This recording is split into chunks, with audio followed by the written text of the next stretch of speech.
Hello everyone and welcome to our channel Drama Classes. So today we are going to start with the text. पूरा का पूरा नया subject है सो थोड़ा सा फोकस ज़्यादा रहना चाहिए. First we are going to complete with DT and after that we are going to move on GST.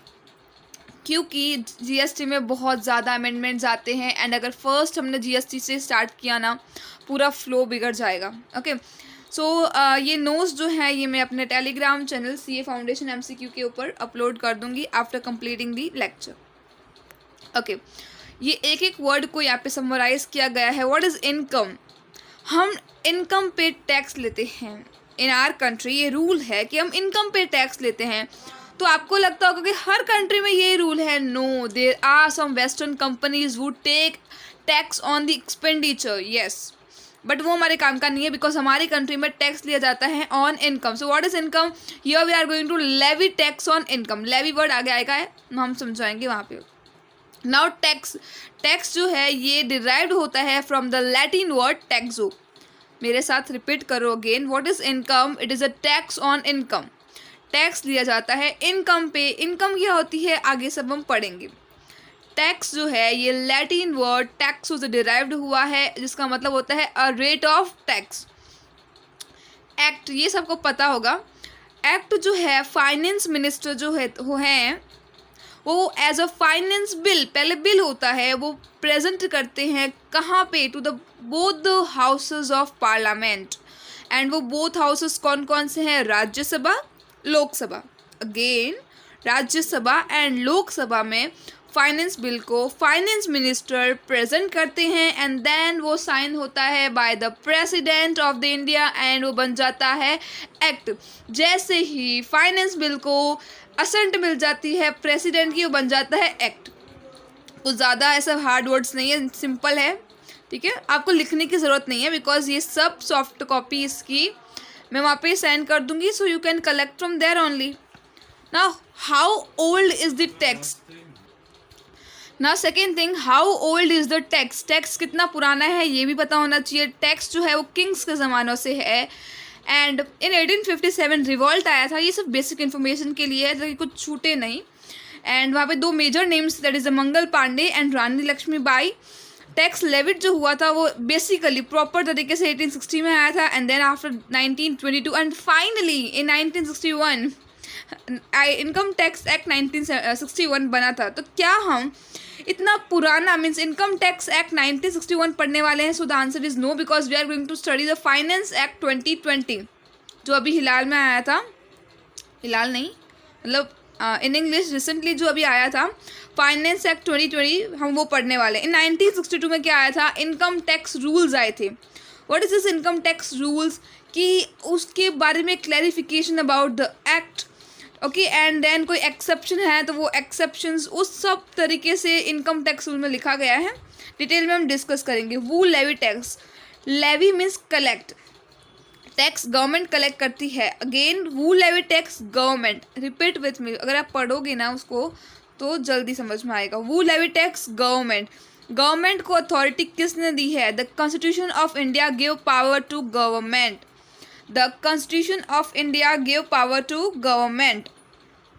Now government is classified under three heads: central government, state government, local authority, that is a municipal corporation, right? Now what is this union central list? ये आगे बताती हूँ. So again एक बार एक clear है, that is tax on income.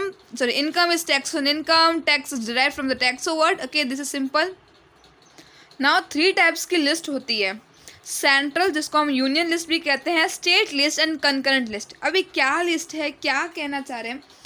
Okay मतलब कोई भी जो डिसीजंस होते हैं ना कि भाई हमें कैसे करना है, कौन क्या हैंडल करेगा, तो इसके लिए 3 लिस्ट बनाइए. इसका मतलब जो भी चीज़ें, जो भी आइटम्स सेंट्रल और यूनियन लिस्ट में कवर होंगे उनके ऊपर सारे डिसीजंस लेने का हक सिर्फ सेंट्रल गवर्नमेंट को है. हमने 3 कैटेगरी पढ़ी ना, तो सेंट्रल गवर्नमेंट सारे डिसीजन लेगी. यूनियन और सेंट्रल लिस्ट के अंदर जो भी आइटम्स कवर होते हैं उनके डिसीजन लेने का सिर्फ और सिर्फ राइट है सेंट्रल गवर्नमेंट को. स्टेट लिस्ट के अंदर जो भी आइटम कवर होते हैं उनका राइट है स्टेट गवर्नमेंट के पास. तो क्या कंकरेंट लिस्ट के अंदर local authority? So answer is no. In concurrent list यहाँ पे सारे डिसीजंस जो होते हैं वो सेंट्रल एंड स्टेट गवर्नमेंट दोनों मिला के लेते हैं। जो भी डिसीजन, जो भी आइटम्स कवर होते हैं कंकरेंट लिस्ट के अंदर, उसको कौन लेते हैं? Central and state government both together. तो सेंट्रल लिस्ट में कौन कौन सा आइटम, सेंट्रल और यूनियन लिस्ट में कौन कौन सा आइटम कवर होते हैं? तो that is the income tax. Obviously income tax अभी कभी आपने देखा है कि हर स्टेट का अलग अलग नहीं, एक टैक्स रेट जो है वो हमारी गवर्नमेंट, सेंट्रल गवर्नमेंट डिसाइड करती है और सभी को वही फॉलो करना पड़ता है, सभी स्टेट को वही फॉलो करना पड़ता है। सो central list and union list के अंदर पहला आइटम है इनकम टैक्स। मतलब ये इस इनकम टैक्स रिलेटेड सारे डिसीजन लेने का राइट सिर्फ सेंट्रल गवर्नमेंट को है। एक्साइज ड्यूटी क्या होता है, डोंट वरी, लिखे हुए हैं नीचे। Custom duty and central sales tax, एक बार लिख देना अपनी नोट के अंदर।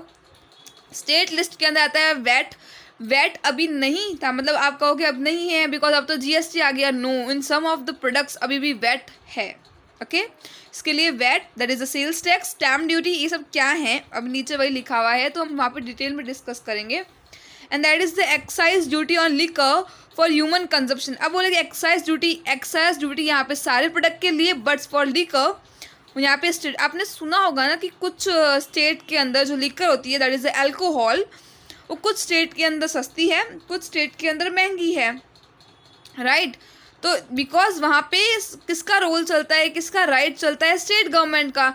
तो किसी स्टेट गवर्नमेंट को लगता है कि नहीं हमको लीकर के ऊपर ज़्यादा टैक्स लगाना चाहिए, इससे ज़्यादा इनकम बनेगी, तो वो ज़्यादा रेट रख सकते हैं, और नहीं उनको चाहिए तो वो कम रेट रख सकते हैं, राइट। सो लीकर के ऊपर राइट किसका है? स्टेट गवर्नमेंट का। बट ये जो चार ऊपर लिखे हैं that is income tax, excise duty, बाकी सारे प्रोडक्ट पे एक्साइज ड्यूटी के सेंट्रल लिस्ट में आते हैं। और again I am going to repeat, what is the central list? Central list मतलब इसके अंडर में आने वाले सारे आइटम के राइट, उसके डिसीजन सिर्फ और सिर्फ सेंट्रल गवर्नमेंट ही ले सकती है। स्टेट लिस्ट के अंदर कवर होने वाले सारे आइटम के डिसीजन सिर्फ और सिर्फ सेंट्रल गवर्नमेंट लेती, स्टेट गवर्नमेंट लेती है। State list state government, central list central government. Concurrent list में कोई भी टैक्स का आइटम नहीं आता है, वो हम डिटेल में डिस्कस करेंगे। तो कौन से आइटम आते हैं? अभी ऊपर हमने पढ़ा था income tax, right. What is income tax? The tax on income, first page में पढ़ा। Excise duty means tax on manufacturing of goods, जब गुड्स बनते हैं उन पे भी टैक्स देना पड़ता है, तो excise duty means tax on manufacturing of goods. Service tax means service के ऊपर, जो कि अब अबॉलिश हो चुका है, टर्मिनेट हो चुका है in the law language. Custom duty is tax on import and export, custom duty is the tax on import and export, right. Export पे कम लगाया जाता है बिकॉज हम फॉरेन करेंसी आती है हमारी कंट्री में, that's why the tax on the export good is less. VAT is sales tax, tax on selling of goods. अब बोले कि central sales tax and VAT both are same, no, because जब एक state से दूसरे state में जब goods जाते हैं तो वहाँ पे सेंट्रल सेल्स टैक्स लगता है, और वहाँ पे कहाँ पे आ जाता है? That is on the union list. मतलब हमारे गुड्स अगर दूसरे स्टेट में जा रहे हैं तो वहाँ पे कितना टैक्स रेट लगेगा वो सेंट्रल गवर्नमेंट डिसाइड करती है। बट अगर हम अपनी ही स्टेट के अंदर गुड्स सेल कर रहे हैं तो वहाँ पे वैट लगता है। इट मीन्स हमारा कहाँ आता है? स्टेट लिस्ट में। मतलब हमारे कितना रेट हमें पे करना है वो डिपेंड करता है हमारे स्टेट गवर्नमेंट पे। Next is stamp duty, tax on selling of immovable property. Basic चीज़ें पता होनी चाहिए, nothing extra is there. Selling of goods, अगर मैंने अभी बताया कि अगर हम विद इन द स्टेट कर रहे हैं तो वहाँ पे वैट लगता है। और यहाँ पे क्या होता है कि अगर हम विद इन द स्टेट कर रहे हैं तो इसका मतलब क्या, वहाँ पे जो टैक्स रेट लग रहा है वो अलग रहता है? नो, मतलब इसका क्या होता है कि सेंट्रल गवर्नमेंट एक टैक्स रेट डिसाइड करती है और उसका 50% स्टेट गवर्नमेंट को देती है, बिकॉज उनकी स्टेट का गुड्स सेल हो रहा है ना। तो 50% सेंट्रल टैक्स एक ही है for whole of the country, एक ही टैक्स रहता है।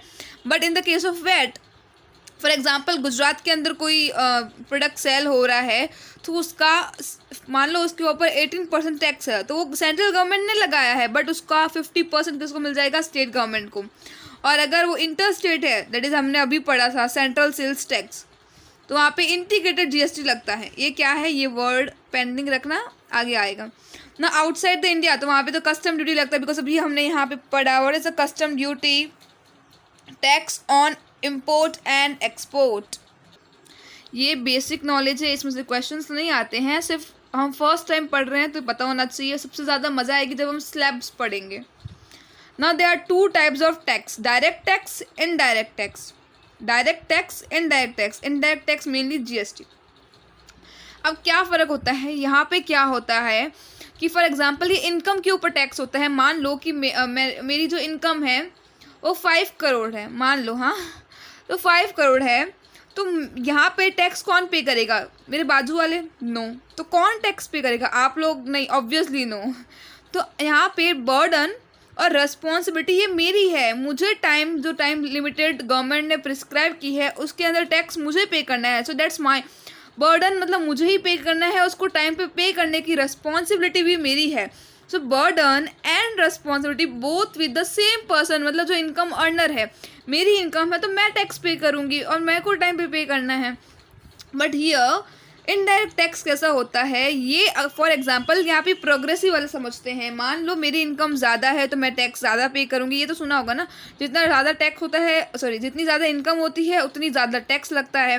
सो ये प्रोग्रेसिव है, ये बढ़ता रहता है. But this is burden shifted on the customer. यहाँ पे क्या होता है कि वो जो गुड्स होते हैं ना, अगर आप देखने जाओगे कि आप कोई गुड्स खरीदने जाते हो शॉप पे, तो वहाँ पे आपको GST भी लगती है. और पर्टिकुलर समझ लो आप लेस खरीदने गए, या अगर आप कोई एजुकेशन कोई स्कूल्स में एडमिशन लिया है या फिर कोई कोचिंग क्लास, तो वहाँ पे GST आपको पे करना पड़ता है.